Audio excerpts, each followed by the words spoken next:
Atheist Nomads, episode 206. A new chapter begins. The podcast you're about to listen to includes cursing and talking about hoo-haws. Please be advised. Welcome to another episode of Atheist Nomads. I am Dustin. Hi, Dustin. And I'm joined by Lauren. Hi, Lauren. And Rocco. And yes, Taco. Rocco. And that's all for this time. Wesley has left the show. I do definitely want to say a heartily thank you to Wesley for 5 years that we've done this show together. But the time had come for us to part ways. Yeah, we're going to be taking the show in a little different direction, a little bit more local. Mm-hmm. Intermountain region, not Pacific Northwest. Because, realistically, Idaho's not really part of the Pacific Northwest, news-wise, culture-wise. It's in that gray zone. And when people think about the Pacific Northwest, they think about Seattle and Portland. Yeah. That's a tiny segment of the size, but big chunk of the population.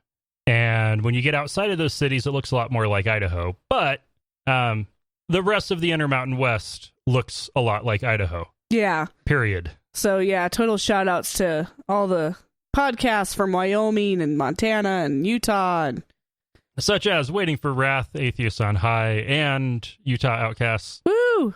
But yeah, if you're wanting to know more about the split, I'm not going to say anything more than what I just said. I do want to make sure that is very clear, so don't start asking. I know. Podcasters and their drama. Gossipers. And we are looking at possible change in our recording schedule. So, yeah, unfortunately, this week's episode is late, and next week's going to be early. We're going to be trying out a different schedule and try releasing on Tuesday. When we're not totally exhausted. Yeah, so watch for that. Yeah. And we'll have probably, he is confirmed at this point, but Mikey Pullman, we've had him on a couple times before. He's been voted Boise's funniest person a couple times and is an awesome local comic. And a ginger. Oh, he is, let's see, ginger, bisexual, atheist, bipolar, diabetic, and lives in Idaho. I mean, he's a special guy. He has a chihuahua, who's two of them that are totally adorable. We love Wilfred and Gracie. Mm-hmm. So yeah, one of the goals moving forward is going to be focusing more on local issues and providing more opportunities for local voices. So it's, while still covering those big topics. Right. One thing about Boise and Idaho and the Intermountain West in general is there isn't a lot of news. Yeah. When there is, it's usually big and nasty and ugly. The legislative session is usually full of lots and lots of news, but there's not enough to fill a podcast completely. So, of course, we aren't going to go to a completely local focus, so we will still have plenty of national, international stories. Think of it kind of like what Sam Mulvey has done with Ask an Atheist and his Tacoma focus, but still mostly talks about... That's Dustin's podcaster crush, Sam Mulvey. And speaking of that, if a place where you can still find Wesley is roughly once a month on Ask an Atheist. Yeah, he does... doing real good over there. Yeah. All right, let's go ahead and jump into some news. Sound good? Sounds great. Damn, it's hot. It really is. That's our news today, is how hot it is. We're in the middle of a heat wave, and it sucks. And you all know it. I mean, everybody on this side of the country is in the middle of this heat wave, and it sucks. When the National Weather Advisory is actually releasing warnings about how hot it is, it's bad. Yep, yeah, and our air conditioner just isn't keeping up. No, and he has to turn off all the fans because it affects the noise. Fans are noisy. Anyway, just a few days after German Chancellor Angela Merkel dropped her opposition to the proposed bill, the German parliament voted 393 to 226 to approve same-sex marriage.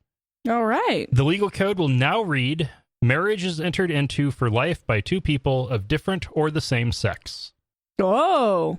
I'm guessing they just added the words or the same. Yeah, that's what it sounded like it was already kind of I think it's funny that they still include that marriage is for life. When realistic, maybe Germany's got better, divorce rates than America does, but yeah, it's a nice goal. It doesn't usually happen. It's naive but cute. Yep. But still, a huge step forward for Germany. Congratulations. Texas Republican House Speaker Joe Strauss has blocked Senate Bill 6, despite much urging. And this is a bill that would ban trans people from using the restrooms that match their gender identities and prohibit cities from enacting LGBT rights ordinances.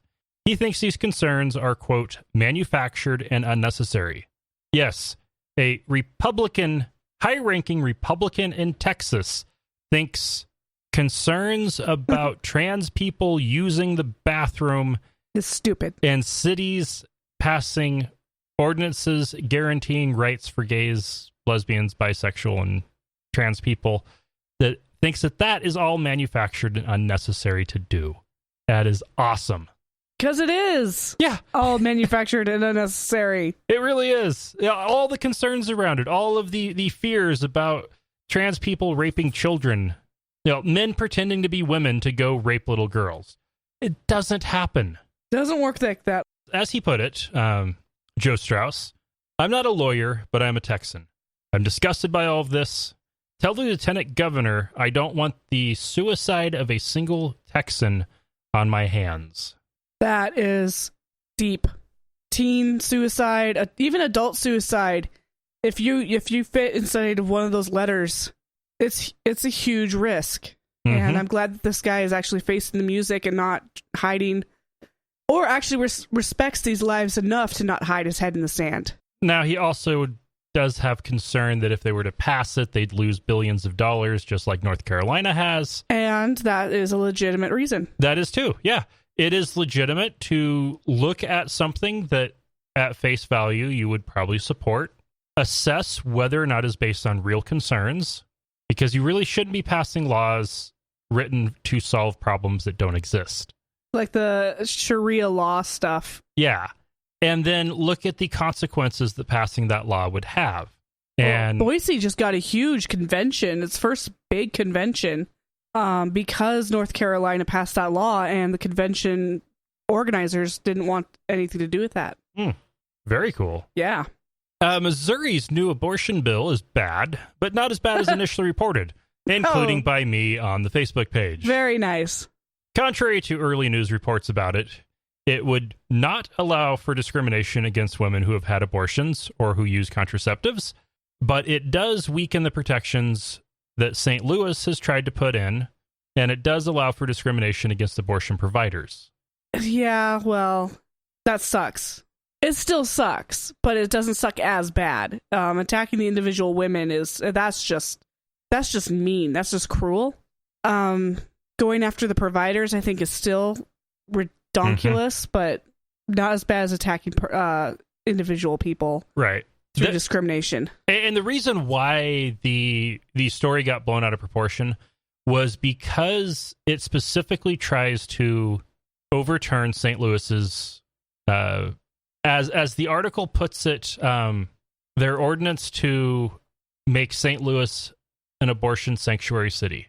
Yeah, because, I mean, St. Louis is so central, and being right across state lines from another major city it makes it kind of easy access for a lot of people. And so that ordinance explicitly protected women from any discrimination in housing or employment based on whether or not they are seeking or have had an abortion or whether or not they are on contraceptives. Hallelujah. And this bill overturns that. That doesn't make that discrimination legal, but it does weaken the protection and weaken the case that you could make if you face that discrimination. And what it does to abortion providers is it allows realtors to cancel leases, free to not work with them. Yeah. And it allows, it puts in greater protections for crisis pregnancy centers. Yeah, overall, I'd say it's a good baby step. We just need to keep working on it. This bill is a baby step? Yeah. It's still bad. No, it's still bad, but it's not as bad as it could have been. Which I wouldn't call that a baby step. It's just... No, you're right. It's just a smaller step than people thought it was in the wrong direction. Oh, well, that's a good point. I'm trying to be optimistic. I'm trying not to cry. This one's not, other than the fact that, holy shit, it's hard to not fall to fake news. I mean, seriously. Yeah, there was even a quiz going around on Facebook. It's like, do you fail at fake news? And I didn't even bother clicking it because it's clickbait, and I'm avoiding that as much as I can lately. But yeah, even the most skeptic of us will fall into that pit trap. If it sounds like something that we are naturally going to be upset about, your lizard brain takes over. Well, and your angry lizard brain. I don't have time when looking for stories to thoroughly research each one out, try to find original sources. I'm not a journalist, and I don't pretend to be one. I do opinion commentary, and I rely on the work of journalists to find that good information, to actually suss it out. And unfortunately, the role blogs have begun to play, they're often the starting point for news. And that's what happened with this one. Newsweek posted the article about this is going to make it so that women can get, if you're on the pill, you can be denied housing or get fired. Newsweek ran that, and it's gone now. I discovered this when I won't see it now. I opened up the link, and the page had been removed. Yeah, which is weird, because I thought journalists were supposed to do redactions, not just remove sources. They removed that one and then added a new article, but they didn't link to the new article. No, I like the redaction process. Yeah, at least leave the headline. We got suckered. That's all right. It's still a bad move, and I still hope that there's hope for the future here. Yeah. Oh, I got a great joke for you. Okay. What do you call a newscaster that tells terrible jokes? A pundit. Yeah. Oh, funny. Get it? Because pun? Funny. All right. Pope Francis is not happy. There's a surprise. But what about? He's actually been described as infuriated. So a little beyond just not being happy. This guy's pretty chill, too. So typically, yes. Not only is one of his top cardinals, George Pell, on leave facing sex abuse charges in Australia, but another cardinal, Francesco Mirio, that is the best name ever, head of the Pontifical Council for Legislative Texts and one of the Pope's personal advisors, may be forced to retire because his secretary was found to be using the cardinal's apartment to host drug-fueled gay orgies. Everything you've ever thought about the Vatican is true. Yeah. Oh, man. It's bad. This apartment's in a former... They didn't even try to keep it hidden either. It's in a former Vatican-owned, or actually probably still Vatican-owned, but it used to house a major Vatican office. It is a couple blocks outside of the Vatican City, and neighbors got a little suspicious about all the comings and goings they saw. Pun intended. And they called the cops.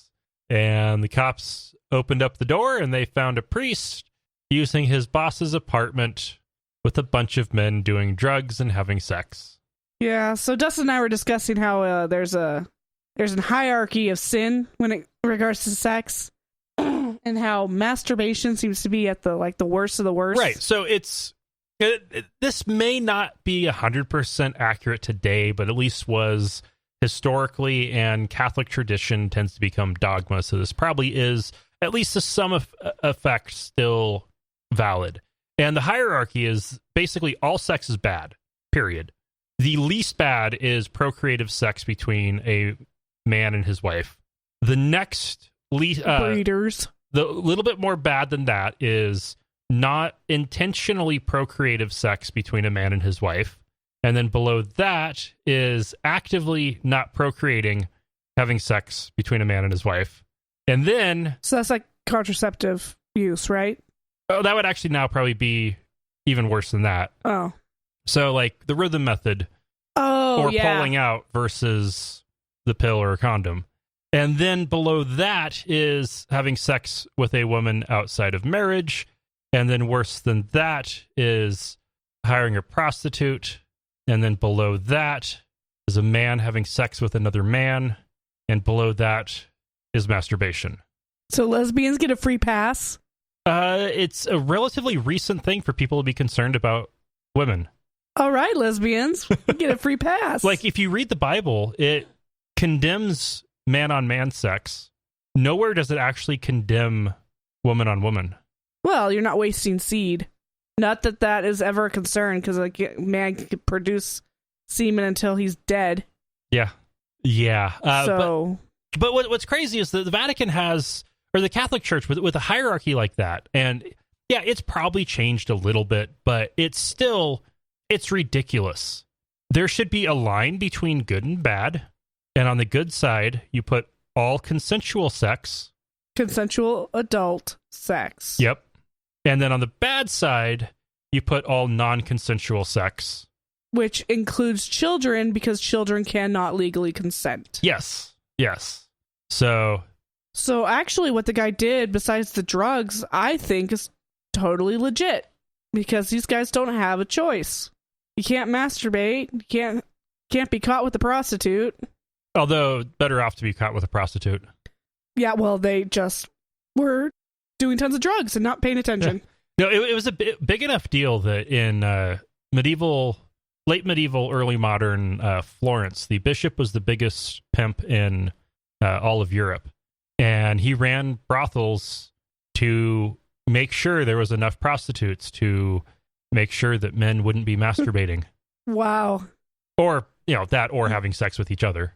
But mostly to keep them from masturbating. Because that is just so bad. Such a basic human drive. Ugh.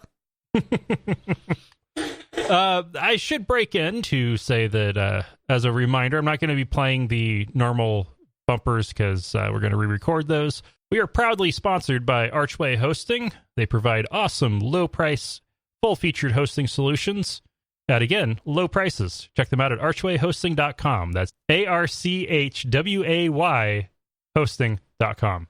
Very nice. And also by listeners just like you, at least if you're a patron. And if you aren't, you should become one. Yeah, we love the patrons. We really do. They pretty much keep this show going.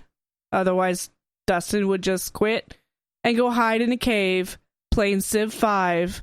Oh, that has been so much fun. Until I haven't seen him for months on end. That or I would just start a new podcast doing something else. Talking to yourself in the corner through a microphone. It's just on loop. But another way you can help us is by leaving us reviews on iTunes or anywhere else you can find podcasts. Just like Vilmaldor did. 5-star review, good show. I'm surprised this podcast doesn't have more reviews. I enjoy it and look forward to it when it comes out every week. Things get a little heavy-hearted at times with the topics, but nowadays that only seems appropriate. They stay up to date with the news, and I enjoy the dusting off the degree segments. It gives a unique look into topics. Keep up the good work. I'm sorry, could you read the second sentence of that review again one more time? I enjoy it and look forward to it when it comes out every week. Oh, no, that's not the one I was talking about. I was talking about the one where leaving reviews. The first sentence. I'm surprised this podcast doesn't have more reviews. Yes, that one. Yeah, that's a total guilt trip to all of you who haven't left a review. Just throw in a little 5-star review. Yeah. It'll be great. Yeah. You'll feel so much better about yourself. And if you have to feel like you need to wait till next week, you can. And I still think patrons should start getting pictures of our dogs. If you want to make that happen. Little Rocco Taco pictures in your email would be great. Or on the website. All right. Puppies. Back to the news. France had 79 cases of measles in the first 2 months of this year. Ouch. And had more than 24,000 in the 8 years prior. So it's on track because it's been really shitty for several years. So in response, the government will begin mandating all recommended vaccines, 11 total, starting next year. Woo! Now, they had already been mandating 3 vaccines, polio, diphtheria, and pertussis, but not fucking measles. Now, is this for school-aged children? I believe so, although the article wasn't Wasn't specific? Okay. Particularly specific. Generally, requirements like that are all based on some kind of incentive. Like in Australia's case, it was tied to daycare assistance. In I can Italy's, see daycare assistance, school assistance. in Italy, it was insurance premiums. right. In Italy, it was to attend schools. Most states in the U.S. mandate it only for kids attending either public schools or all schools. Okay. Like as I recall from Oregon, it was mandated for all schools.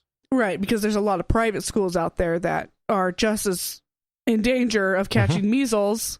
Yes. Well, good for you, France. Science wins. They're finally catching up. What's terrifying though You is made that sound so bad. Oh, France, you're finally catching up. Womp womp. okay. I have to feel good when we beat some of the European countries that we usually look to for inspiration on important things. Like we beat France by a long shot on mandating vaccines, and we beat Germany to same-sex marriage. Yeah, but France beat us to autistic behavior modification. Lauren, let me have this one. Okay. Let America have this one. America. Fuck yeah. All right. Oh, yeah. Happy 4th, everybody. But the article does go into how shitty things are for vaccines in France. Somewhere in the 34 to 40% of kids aren't up to date on their recommended vaccines. Oh, my gosh. And 52% of the population doesn't think that the risks outweigh the benefits. Or excuse me. Yeah, they think the risks do outweigh the benefits. What risks? That's all I gotta say. What risk? Autism, allergic reactions. Autism. Allergic reaction, legit. But Mostly allergic probably reactions are autism. very easily taken care of. No, the autism thing has been debunked firmly. If you're worried about toxins, that has been debunked firmly. Yeah. Want me to do the next one? Sure. All right, so Ken Ham is still passing around the blame for why the Ark encounter is not living up to expectations. Last I heard, it was due to atheists. His new target, the city of Williamstown. Despite the city paying $92 million for the park, that's tax money, right? I mean, that's government money. This town enabled this park to even exist. Mm-hmm. He blames them that they haven't done enough hotels and restaurants to help support the attraction. The whole point of an attraction is that you shouldn't need those things. Those things crop up after the attraction gets big. Right, because... He's doing this backwards. Right, his concern is they haven't created a tourist trap. Ugh. Okay, let me... Roll eyes. Gonna let Ken Ham in on something. Hotels and restaurants don't create tourist traps. No, the trap does. It's the thing to draw people there that creates the trap. And if enough people are coming to warrant hotels and restaurants, people will build them because they will make money. I've got it. I've got the way to make it work. Water park. The Ark water park. Flood the town. Flood it. Oh my god. And with a little zoo. But like a nice one, not those crappy concrete and fence ones. But a nice zoo with an awesome water park with crazy themed rides and stuff. Oh my gosh, it would be amazing. There you go, Ken. There you go. Yeah, that or just actually make it to be something that people actually want to come to. Which obviously this failed. I feel bad for the town. Not only are they getting blamed for it, but they paid a lot of money for this attraction to their town, and it did not pan out. And they're losing out on a lot of property taxes on some very valuable property. Yeah, so... Oh, and not only that... Failed investment. But to work there, you have to first meet the hiring criteria of Answers in Genesis, which means be a Bible-believing evangelical Christian who believes that God created all species of life relatively close to their current form a mere 6,000 years ago. So it's not bringing a lot of jobs. Yeah, he's probably only hired less than 20 people to run the whole thing. Yeah, it's been more than that, but that would be still it's water park though. Very restrictive as to who they can hire. And people who have started businesses to try to support the throngs of people that were supposed to come, the millions, are going broke. Yeah. Failed investment. That's what happens when you give money to crazy people. Yep. And Josh Feuerstein was upset with Facebook adding a pride flag emoji, but not a cross emoji. And he took a meme created by Hikmat Hannah, and he went ahead and shared it on his page to his 2 million followers. This got more than 19,000 likes and more than 9,000 shares. Which, if you think about the population of Facebook, isn't that much. It's not. But it's impressive sounding. And it showed the, why this, pointing at the flag emoji and the string of reactions available on Facebook, but not this, with a golden cross or with a red circle around it. And what's awesome is, while Facebook had said the pride flag was to celebrate love and diversity and reaffirm their position as a platform that supports all communities, when asked about the cross, they responded with, "This reaction is not actually available on Facebook, and it's not something we're working on." They were probably confused. I wonder if they had even seen the meme before somebody reached out to them and said, "Hey, for this article, I want you to comment on the cross." And they're like, we don't have one. Yep. And nor should they, because then you'd have to have one for all religions, and then it just gets bogged down. Yeah. It's always nice to see that. Yep, sorry guys, the pride flag is not going away. It's actually, it probably will someday. They put it up for Pride Month. Yeah. I mean, it's not going to. I meant as a social, cultural. Oh yes. Reference. It's cool. It's going to stick around, and you're going to see it. It's actually already gone on Pride Month, right? Yeah. Which now is July, so it would be gone. Although some places are still doing their Pride festivals and parades. Yeah, well, it's a gay old time. Later into the summer. Yeah. And we got some feedback from BJ Price talking about the where heaven is. Yeah, that's what that would be. I remember that. Orion has a womb and it's opening, and Jesus will arrive through it. So Orion's female. Sure. Okay. Where is that listed? What is this quote from? Okay, so this is Adventists know exactly where heaven is because Ellen White saw in a vision Jesus coming through Orion's belt. Sorry. And then Dirty leading joke. everyone to heaven back through the middle of Orion's through the belt. So the womb is... Okay, I got it. It's the belt. It's the gateway to heaven. I'm pretty sure Men in Black did a movie about this. With the talking pug. But this is from BJ Price on YouTube. All right, thank you. From Colleen via Twitter. That's at CRoseJ at Atheist Nomads. LOL, when I first found out about the committee to nominate the nominating committee, I laughed. I'm still laughing. Oh my god, I can't imagine being like a young Adventist and trying to learn the bureaucracy of this religion and just being like, oh my god, what? Oh man. Yeah, and Colleen, hello. She's somebody I knew in real life. Aw, that's cool. And then she found me on social media. The social medias. Yeah. All right. Well, he's taken, so, keep moving. You can definitely tell I've hit the second trimester. Oh my god, I'm feeling so much better. Yay! Yay! All right. Well, yes, this is a short episode. Short but happy. It's late. It's short. I needed some happy stories, so tried to keep it a little bit more lighthearted than our usual fare. For the next episode, we will be covering all the deep, disturbing stories with a comedian. So, it all balances out. Yeah. So that should be better. All right. So that's it for this week. Just remember, not all those who wander are lost.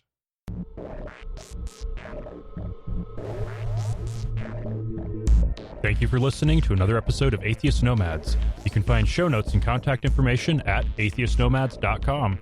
Follow us on Twitter at Atheist Nomads, and like us on Facebook at facebook.com/Atheist Nomads. Please subscribe to the show in iTunes, Stitcher, or your podcatcher of choice, and while you're there, feel free to leave us a review. Theme music is courtesy of Sturdy Fred. Until next time, this has been the atheist nomads.